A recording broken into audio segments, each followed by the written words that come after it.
What's the primary deed that will be judged upon? Our obedience. Obedience, maybe. I was thinking of, and Rachel says Christ's seat, the judgment seat, is for rewards. That's more the idea that it's an award thing, a reward thing. What we're judged upon, basically, we're all judged on one thing, and it's this. What did you do with Christ? Mm-hmm. That's the judgment, yeah. I mean, it was a good question somebody asked. No, it's a great question. Been led to believe that they were going to be standing before they're giving an account for all the things that all the things in their past. Yeah. And they were having a disconnect between, well, I thought my sins were washed away through the acceptance of Christ. But we've all heard I don't know, well, maybe Rachel hasn't, but in the West here, we've all heard the sermons where they're talking about how God is going to show us all of our sins like it's a 3D movie or something like that, and then what we're going to do. But that's what we're talking about here, is that the judgment seat of Christ is for those who know Him, and it will be a judgment unto rewards and awards, not for your salvation, because the salvation is there. What's the other judgment for the unbelievers who don't know the Lord, who never acknowledged Him? What is that judgment, ladies?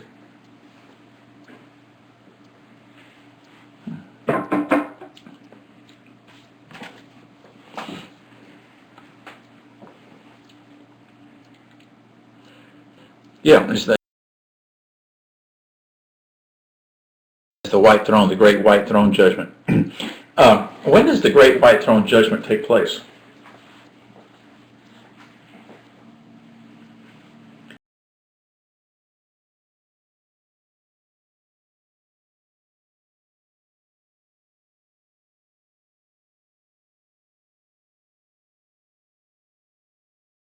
End of all what?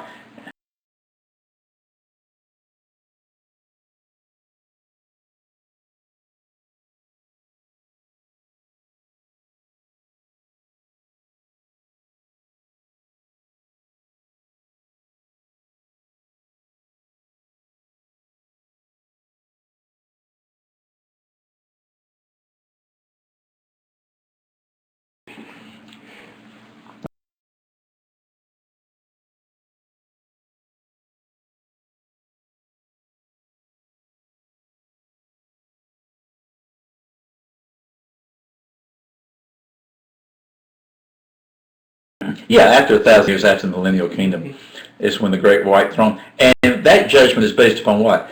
And who's going to be doing the judging, and who's going to be judged? Well, we know that who's going to be judged is unbelievers. Yeah, it's the deeds. Do you know Christ? Whether your name is in the book, because remember in Revelation 20 it said that the book was open, and then the books, and it doesn't really delineate what these books are, but it's not too hard to understand that perhaps the book that is open is the Lamb's book of life, to see if your name's in it or not. But you know what? There's really an understanding right here that looking in the other books is looking at the deeds. And if you're standing before the Lord and your deeds are perfect and there's no sin, you will enter into His presence. To which we all say what? Yeah, that ain't going to happen, right? Because man does what? Man sins. Yeah. But it really goes back to that foundational thing, the foundational deed. What did you know and what did you do with Christ? And do you know Christ?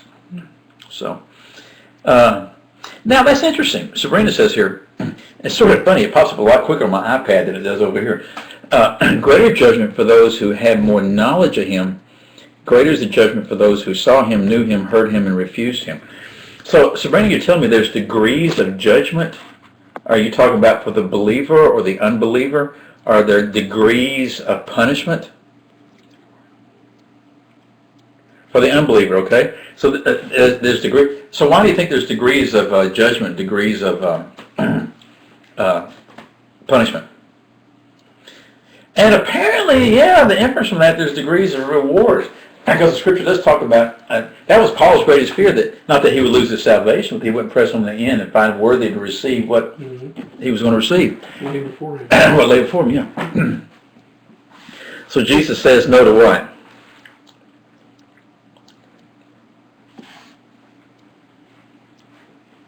So what does Matthew 10:15 say?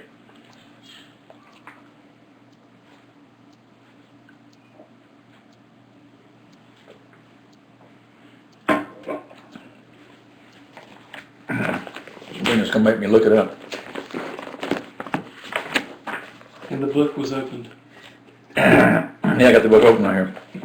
Matthew 10:15. Oh, okay. Yeah. Yeah. That's what I thought it was. She was answering the original question, why is there going to be judgment and degrees of judgment? Because Jesus says so. In that passage where he said it would be more tolerable for this city and that city, Sodom, and those who did not receive. Yeah, so the idea being that there's going to be degrees of this judgment, of this wrath. I don't even want to think about that. Degrees of the lake of fire, degrees of judgment. I mean, what would that be like? So, anyway, y'all had fun. I expect a 10-page report on the Exodus movie. Okay. Okay, sounds good. Bye, everybody. Yeah, isn't that the truth, Carol? You're sitting there looking at that. Is it hotter or colder or whatever? I just made Aaron read the cover story for Newsweek this week, and it just came out. You need to read it. I feel sure you just go to newsweek.com. It's on the Bible. And I told him, Aaron's in Bible college right now. I said, if I was a professor, I would make y'all take this article right here and deal with it. But anyway, we've been talking about that all afternoon. Yeah, isn't that interesting? Springer talks about, here's what would happen if these places had repented, if they had seen what has happened here. But apparently there are degrees of judgment, degrees of punishment. And that really should somewhat motivate us, not only personally, but for those we know, those we love, those we don't know, for the world. Okay, what else did you learn about the judgment seat of Christ for rewards?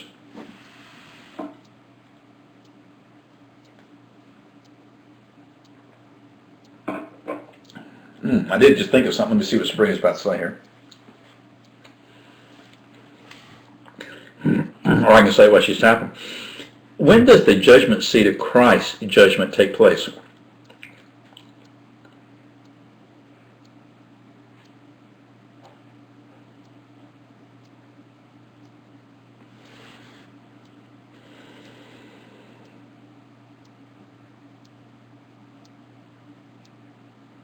Yeah, isn't that great about the whole Queen of Sheba thing?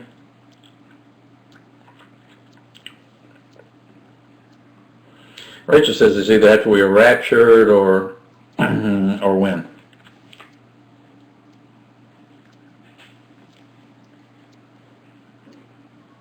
Or a question. But one thing we can know without doubt is the judgment seat of Christ is for believers will take place apparently when the balance of believers are there. Right? What we've seen in the last few weeks and months is that the parousia of the Lord, to come into the Lord the second time, is a process. Oh yeah, I think it's past the 70th week. Yeah. It's probably right before the beginning of the millennial reign, is what I'm thinking. Some people, I think on some of the charts I've given in times past, I don't have one up today on it, but I think some folks have actually said it's like maybe the 4th or the 5th day or something like that of the past the 70th week of Daniel. But it'll be past the 70th week of Daniel that apparently that we will be judged. I find some things cross my mind, like, how long will that take? You know, those goofy questions we ask ourselves sometimes. Does God have time to do that? Because he's got a time frame that is happening on earth, but does he have enough time to the judgment seat of Christ before believers? You know, that kind of thing, which really is no problem to God because he handles time quite well. But the big picture is, I think, of the judgment seat of Christ is before the millennial reign, and the great white throne judgment of unbelievers will be after that 1,000-year reign.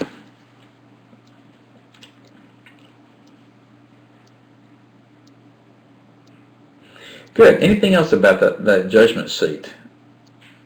How we would be brought before the Lord. What about the nations? When will they be judged? We know that those that are dead without the Lord will be brought to life after the end of the 1,000-year reign, and they will experience the great white throne judgment. So is that the same as the judgment of the nations, or did we see anything else related to that?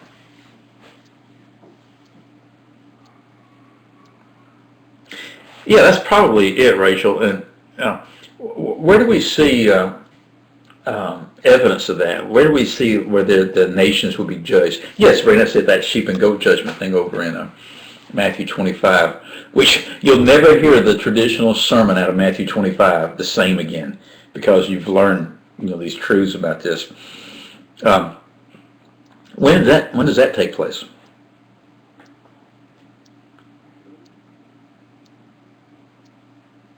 Now, that's interesting, Carol. Now, yeah, think about this. It depends on exactly what part you're talking about. Matthew 25 is talking about judging the nations that have just come all the way out of the 70th week of Daniel, and they're about to enter in to the kingdom. Okay, those that were the sheep that took care of these who are my brethren, as Jesus described them, will enter into that kingdom and will reign with the Lord. Those that were the goats that did not do that apparently die and will be judged later on at the great white throne judgment. But after the 1,000-year reign, Satan is released from the pit for a short period of time. Just like Carol says right here, he deceives the nations and brings all the nations against the Holy Land, against Jerusalem, against the holy city. What happens to them at that point in time when all the nations come against Jerusalem? What happens?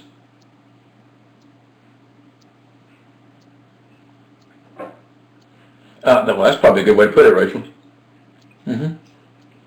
Blasted by what?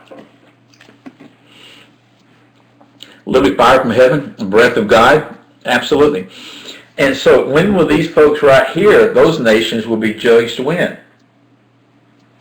Well, shortly thereafter at the great white throne judgment, because they weren't believers. And so when you ask the question about the judgment of the nations, you really have to do what?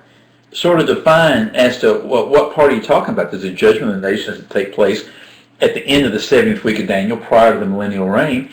And then there's the judgment of the nations by fire, and God destroys them at the end of the 1,000-year reign. But then they also will be part of the great white throne judgment. And as we have learned in our time together here in this entire 4-part course, it's really important to understand what somebody's asking and what words are, what questions are really being addressed. You really have to parse every word to see what somebody's saying. That's where part of the confusion about the timing of the rapture and things that happen at the end coming to take place. You were sneaky. My daughter just walked in. Y'all say hi to Lene. Hi. Say hi, Nay. Hi, Nay. A lot of help she is. She's my sweet baby. Of course. Yeah. That's fun. Yeah. She's the best one out of 4 daughters. And she's been telling us that from the time she was born. I'm not stupid. You're not stupid? I'm the only one who was an accident. Oh, me. They all say hi to you. Hello, can you hear? They can hear you, yeah. Yeah, so sound sweet. Okay. That should be easy. Yeah. Sabrina here lives in Houston. Rachel lives in New Zealand. Carol, where do you live? I forgot. Oh, Sabrina says you're the best one in the bathroom at the moment. Exactly. Missouri. Okay, Carol's in Missouri. I know. Yeah. So. I've seen some of them on Facebook. Yeah, you see them lurking around Facebook. So. Well, have fun. I told Aaron I want a 10-page paper from y'all On Exodus? on Exodus, yeah. Yeah, I'm a little worried about that. Yeah. That's okay, as long as we can clarify the truth to people, we'll be good. Yeah, we'll go read Exodus. It'll be all right. Compare and contrast. Well, that's what Aaron and I have been talking about, that they get all these questions. I'm literally sitting in a new house they moved into about a month ago, and they moved into this town to start a church. And all these people are coming into their lives, and it's just crazy what all's happening. But you need to know the truth, and so it's good. Yeah, it is banned in Egypt. They don't want to. They didn't think they got painted very well from that. So anyway, the nations will be judged at that time. Okay, depends on which one it's talking about. What, Sabrina? Are you humming over it being banned in Egypt?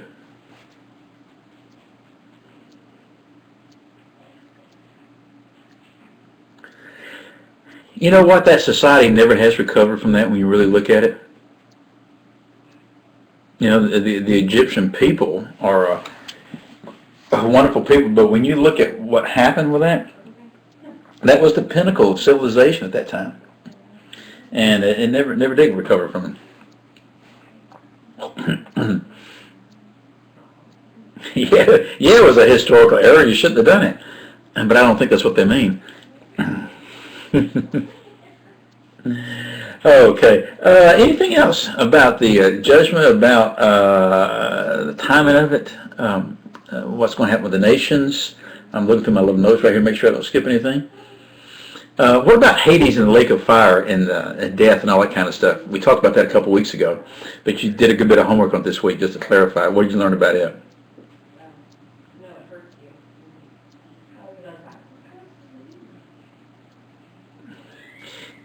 Anything can start a war. Man just looks to manipulate something and try to do it. It's sad, isn't it?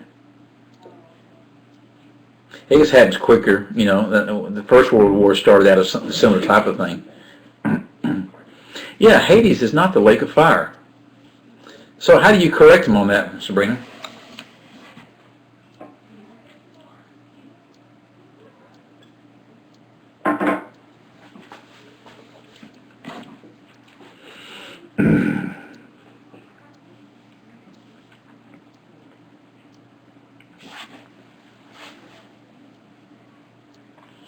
That's probably the best thing, is to go there, those verses in Revelation that speak of Hades and death being thrown in the lake of fire, because that precipitates some understanding that, okay, there are distinct things right here. Mm-hmm. So what is Hades?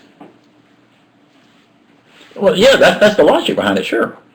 We've made this a lot harder than it actually is by not studying and not learning it, and then not believing what we see, what we've been taught. Place of death. What do you mean by that?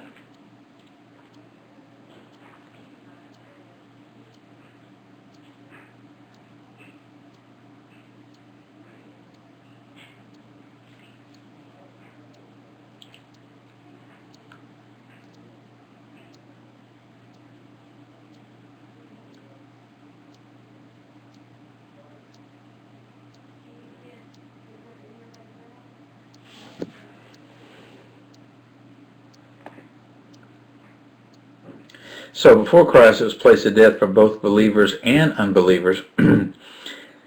After Christ, it was unbelievers only.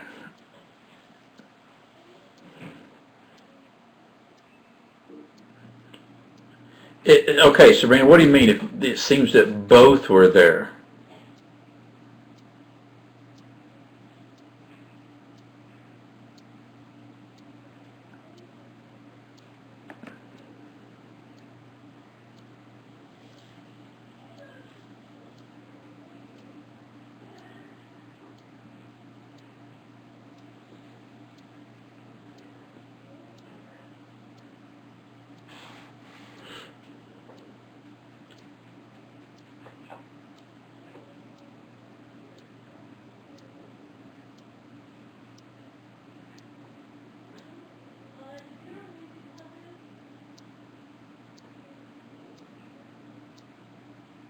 Yeah.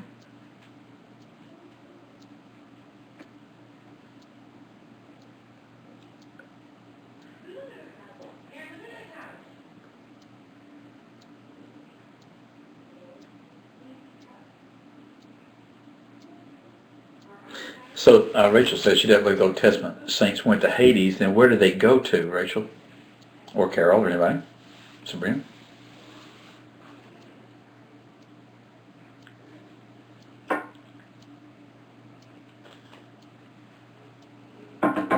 I think that when he went and Hades, or as the King James says, he descended into hell, which is an unfortunate turn of the phrase, that he was speaking of those that Peter told us about, that were the saints that stepped outside their natural, the angels that stepped outside their natural domain.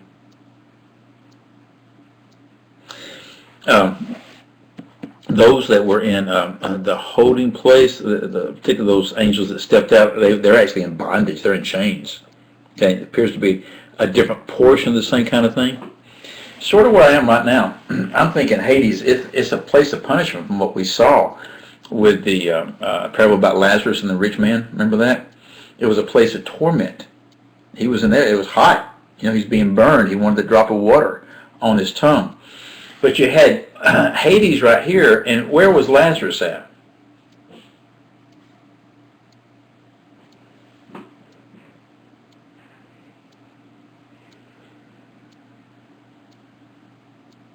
Yeah, he was across a great chasm, and what was that other side of that chasm called?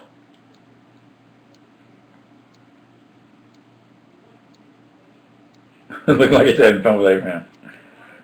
Yeah, it's actually called the bosom of Abraham. That's what we call it because that's where Lazarus was described as being, in the bosom of Abraham. Now there is, and I've run across this lately, there is some understanding, and I can understand why people say this. I'm not saying it's not right.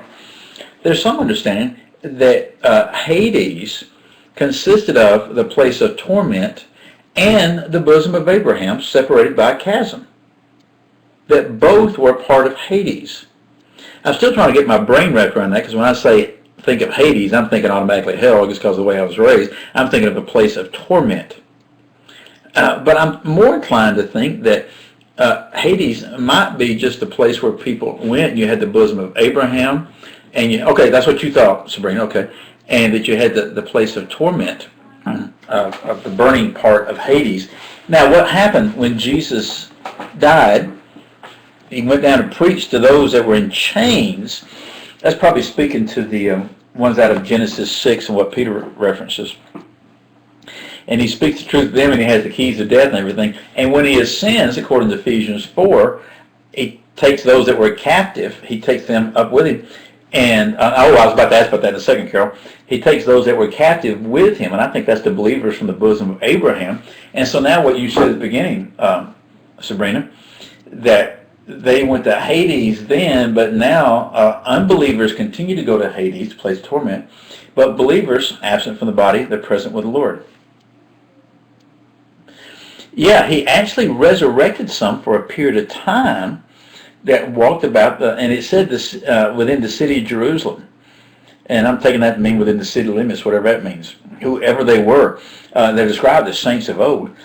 They actually walked around and testified of him. Again, I know I've mentioned this 2 or 3 times, but I had never, ever heard anybody preach on that or teach on that. I have a lot of fun with it because I'm just amazed by it. Yeah, now Sheol in the Old Testament, the place of what y'all call the place of death. Now, let me pick that up. I'd asked you something originally about that, Sabrina. The grave is the place of death for the body. When the body dies, the body goes to the grave. Okay. The spirit, the soul, goes where? Unbelievers to Hades. Today, believers, absent from the body, present with the Lord.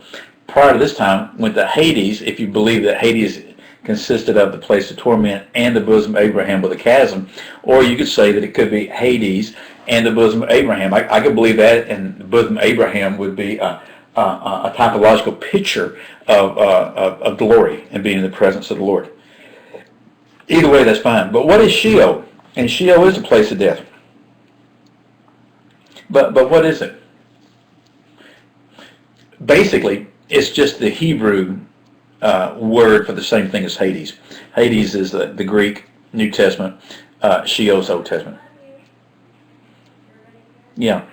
And that's interesting, because if God's saying, redeem my soul from the power of Sheol, does that mean that you'll actually be in Sheol and say in the bosom of Abraham, and that you will be taken away with the Lord? Or does it mean that you will be spared and you will not go there? Well, both are true.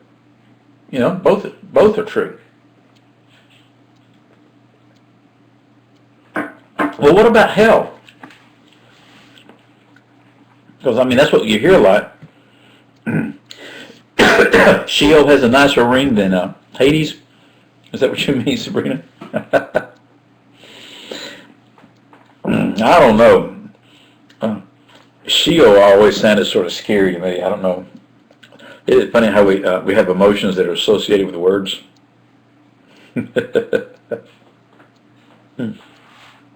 But what about hell? Everybody's always talking about hell.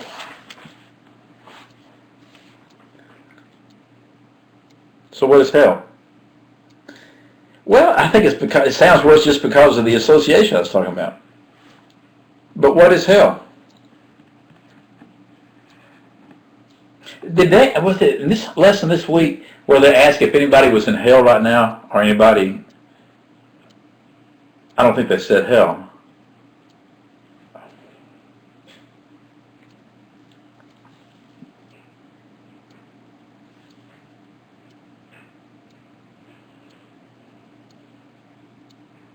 Yeah, Rachel, that's why I'm more inclined to think when people are talking about hell and they're preaching on that, they're really speaking of the lake of fire. Okay, the punishment of the lake of fire. Because as we saw earlier, we know that Hades and death itself will be thrown in the lake of fire. And from what we've seen in this week's homework previous time, we know that death is the last thing that will be defeated. The Lord prophesied that in relationship to his son. Excuse me. Still got a bit of that cough I've had for the last month. Yeah, and no one is there now. No one in the lake of fire yet. Very good. Very, very good.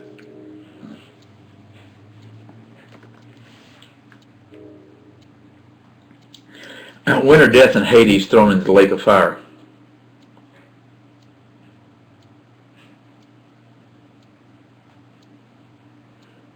But, okay, when are the prophet and beast thrown in the lake of fire?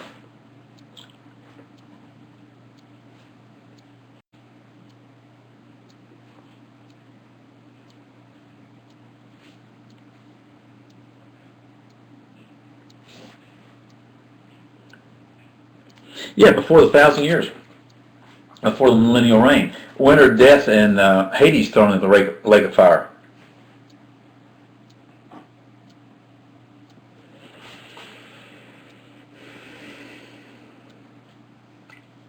Yeah, it's after the 1,000-year reign. Very good. Very good.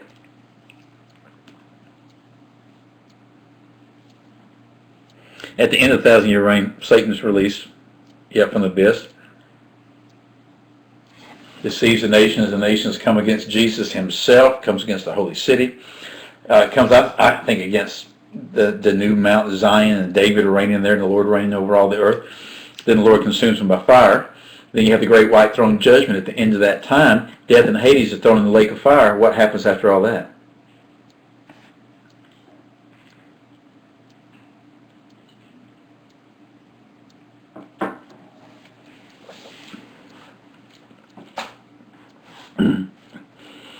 Is the new heaven and new earth after that?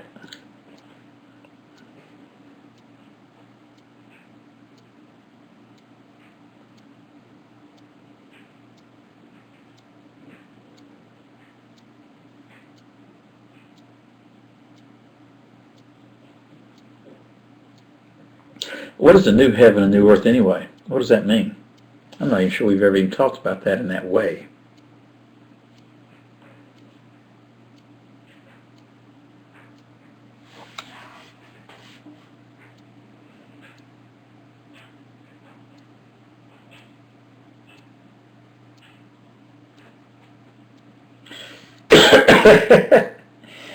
Oh, you don't need to doubt what you know. If you know it and it's the truth, you do what? You speak it forth. You defend it.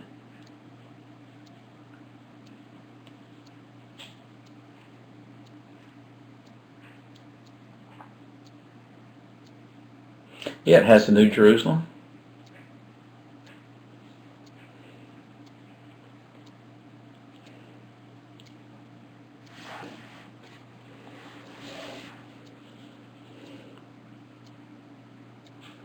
No, not at all, Rachel. And you don't find many studies that do focus much on what happens after the 1,000-year reign. I think the Scripture tells us more, and we've seen more than we thought was there than we knew. I think probably the big picture is found in one little word that so often we ignore, and it's the word forever. Because you see that the new heaven and the new earth will last forever, that the new Jerusalem will last forever, that the Lord will reign forever, that we will live forever. You see these things.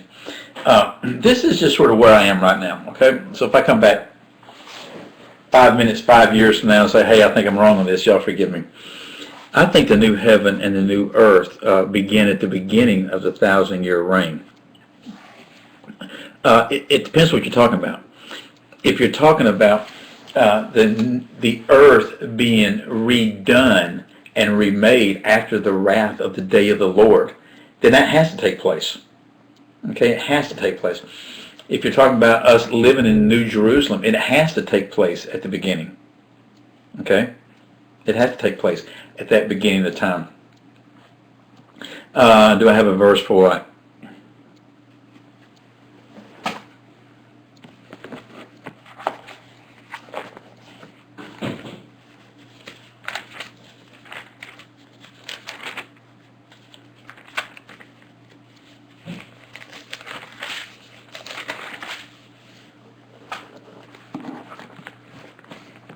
Oh, yeah, I see what you're saying.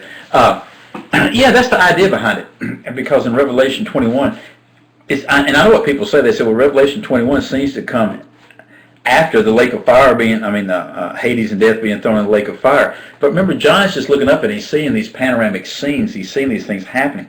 He sees a new heaven and a new earth, for the first heaven and the first earth passed away, and there was no longer any sea.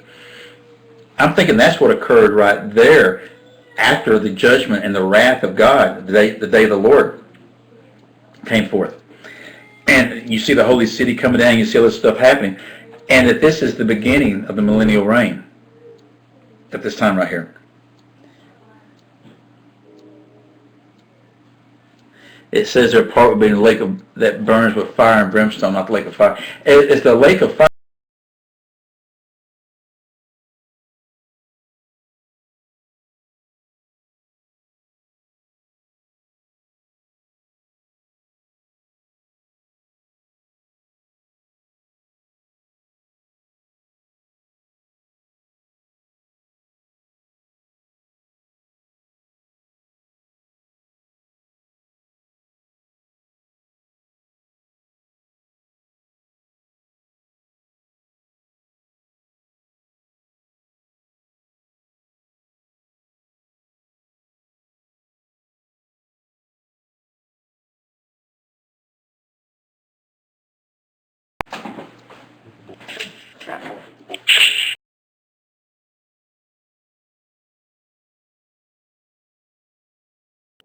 Sorry. Sorry. Hey, Dale. Hey, Dale.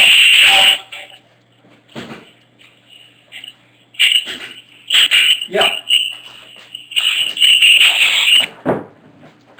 I hear you, Sabrina. I think it's Sabrina I'm hearing.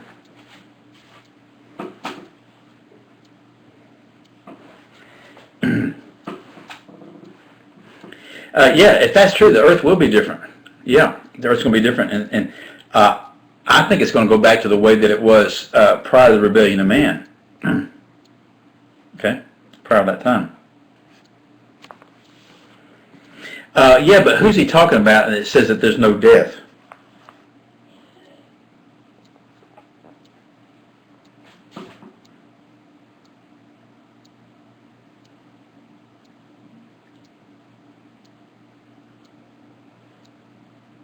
Yeah, it's the idea of being his people, the ones that are faithful and obedient. He'll wipe away the tears. No more death, no longer any mourning or crying or pain. The first things have passed away. The first things have passed away. Okay? But I understand where people come from. There's a real strong understanding that the new heaven and new earth won't be until after the 1,000-year reign. The Lord creates something entirely different. Okay? Entirely different. I think that he's restoring things in that 30-day period and that 45-day period after the 70th week. After the 70th week, that 30-day period is when he's actually reclaiming the kingdom. Okay, that's when he pours forth the 7 bowls. The 45-day period after is when he's rebuilding and restoring the kingdom. That's when some people think the sheep and goat judgment take place at that time. Very well could. Then after that, you have the new Jerusalem, the new earth, the new heaven. And that he rules the kingdom. After that, he continues to rule. We continue to be with him in the New Jerusalem. We continue on forever and ever. But the nations who are walking in rebellion have been judged and will no longer exist. When you talk about outside of the cowardly, unbelieving, abominable, that could mean several things. It could mean that they're outside the kingdom, outside of all eternity, and they're in the lake of fire. If you believe new heaven, new earth at the end of 1,000 years, that's okay. I understand that. Or it could also mean at the beginning of the reign, they're also the ones that are outside. Because remember what it said during the 1,000-year reign, that nobody who does a lie or sins or anything will be allowed to come into the city. That's it right there, Sabrina, what you just said. Yeah. Mm-hmm.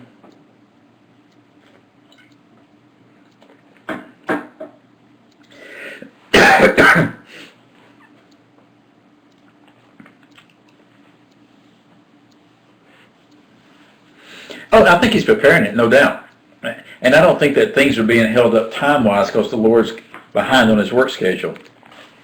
I mean, look what he created in 6 days, right? Ex nihilo.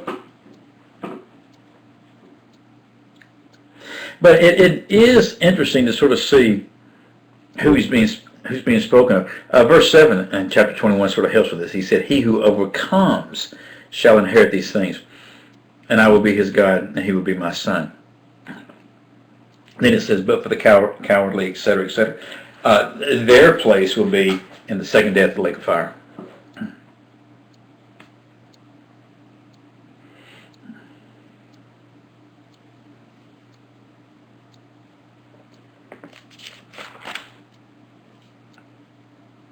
And you have the same idea over in, where's it, chapter 22. Outside of the dogs and the sorcerers, immoral persons, murder, and everyone who loves and practices lying. That idea.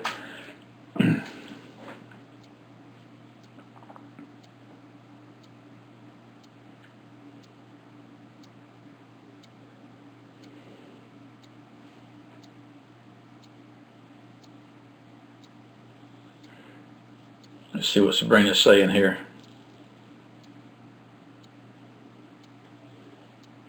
Yeah, and Rachel, that whole idea that New Jerusalem is around now was really intriguing about all of this, and we saw it in the prophets last week, a couple of things. Is that all of this was known before God spoke anything into existence. And literally when he spoke it into existence, it all became. So,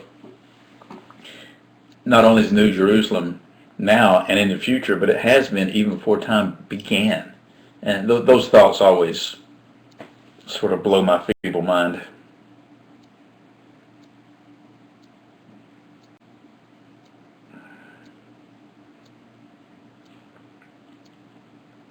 So let me see, Sabrina, why would you have to say that if it were only present after everyone was thrown in the lake of fire? Yeah, that's sort of the idea I'm thinking of. Though you could actually say, from the point of view that all the new heaven and new earth for all eternity is there, then outside of that are all these folks that are in the lake of fire, but it's sort of like they haven't been thrown in there yet. So, anyway.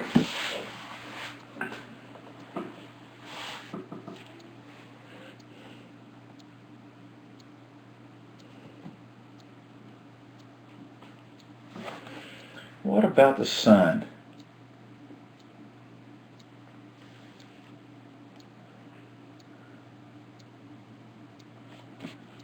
Okay, so it says, "And there shall no longer be any night, and they shall not have any need of the lamp or the light of the sun, because the Lord God shall illumine them, and thou shalt reign, and they shall reign forever and ever." Who's he talking about here?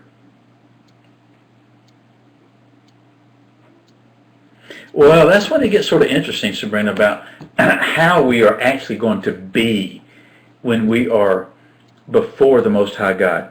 I think our entire being, that our emotions and everything will be in and through him, and that we will understand everything, like we see in the mirror dimly now, but then we'll face to face, that we will understand, that we will actually feel in the same way that the Lord does, and that we will have understanding beyond anything that we can comprehend right now. Now, we look at this kind of situation and we're moved to tears. At that time, I don't think we'll be moved to tears. We'll be moved to praise and worship at righteous, totally accurate, totally holy, without sin judgment. I find that hard to understand because I don't think we can quite understand it right now. Rachel, what do you mean about the sun right there? What do we learn about it in that verse 5? It said, "It will no longer be any night." And it's talking about they shall have no need of night. It's talking about those who are what? His bondservants, right? They won't need a lamp nor the light of the sun. A lot of times people, I think they want to interpret that as meaning that there won't be any sun. It's not saying that, it's just they don't need the light of the sun.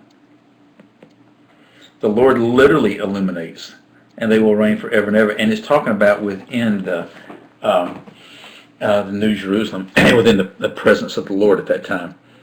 It doesn't mean that the sun is not going to be shining on the other side of the earth, or even outside of this.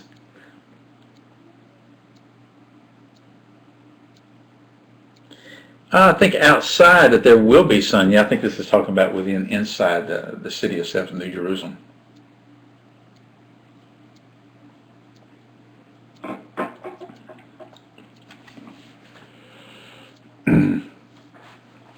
I'm really more intrigued by the thing that there'll no longer be any nights. I don't know if that applies just for the city itself or the entire world. When you look in Genesis and see how God created everything and apparently how everything is, and you tie that in with what man has discovered scientifically speaking, things prior to the rebellion of man were very, very, very different than they are now. That's the reason we find huge, gigantic animals in Siberia. I mean, we've actually found these animals that were buried in the permafrost, that were quick frozen, that had tropical vegetation in their mouth. We find fossilized trees and plants of the same variety we have today, but somewhere between 10, 20, and 30 times larger than what is the norm today. And so, yeah, it is big. Okay, it is big, but the Lord will illumine. There'll be no need for that light. And you know, even in trying to discuss it, we're still putting things within the understanding of how we see things today and how we experience things today. And I think things may be different.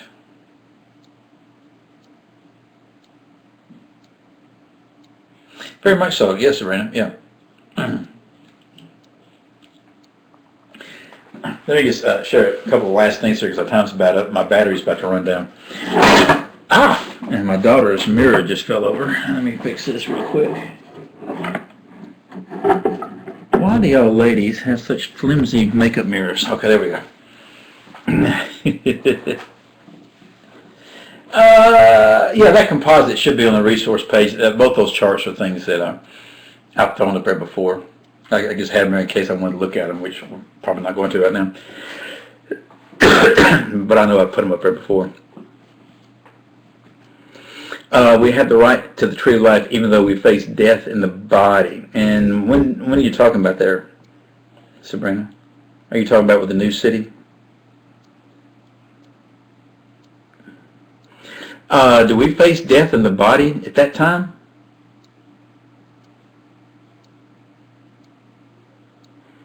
Okay, yeah, okay, I got you now. Okay, yeah.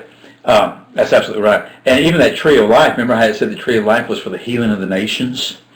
That's the reason I'm thinking of that. That tree of life, which is before the throne right there, which apparently has something to do with New Jerusalem and everything, is there for the nations for the millennial reign. Now, see, that's the question that comes down. What happens to the earth after 1,000 years? What do y'all say? What happens to the new earth, the new heavens, the new everything that we're told that would last forever? New Jerusalem, new Mount Zion. David ruling over Jerusalem forever. The Lord ruling over the world forever. What happens? Rachel thought that it became new. I think it becomes new before the 1,000-year reign, and that after the Lord allows Satan to be released to prove just how man's heart really is and how incorrigible Satan's heart is, that once he eliminates all that rebellion right there, that we return, things return back to him doing exactly what we see in the 1,000-year reign without the nations ever more being rebellious. Because now it's only believers that are before him and that we are with him forever and ever. Yeah, why have the earth?